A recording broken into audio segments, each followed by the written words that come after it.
Hello বন্ধুরা, সবাই কেমন আছো? আশা করি সবাই খুব ভালো আছো। চলে এসেছি নতুন একটা ব্লগে।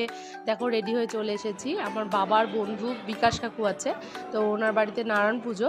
তো সেখানে আমরা সবাই মিলে চলে এসেছি। দেখো ওইদিকে বাবা আর আমার শ্বশুরমশাই বসেছে। তো এদিকে আমি, বৌদি, পুচকি, জিতু আমরা চারজনে বসেছি। মারা কেউ আসেনি। তো আমরা এই কজন মিলেই বসেছি খেতে। তো খাওয়া দাওয়া খুবই ভালো ছিল, খুব সুন্দর অ্যারেঞ্জমেন্ট করেছিল নারায়ণ পুজোতে। নারায়ণ পুজোটা বাড়িতে হয়েছিল, লজে খাওয়া দাওয়ার ব্যবস্থা করেছিল। তো খুব সুন্দর অ্যারেঞ্জমেন্ট করেছিল। থ্যাঙ্কস টু কাকু, কাকিমা, দিদি, জিজু, সবাইকে থ্যাঙ্কস ইনভাইট করার জন্য। তো দেখো সবাই মিলে খাচ্ছি, যেহেতু ভিডিও করেছে কি কি খাওয়া দাওয়া। তো দেখো পরপর দেখো বৌদি খাবে। সবাই মিলে বেশ মজা করেই সময়টা কাটালাম।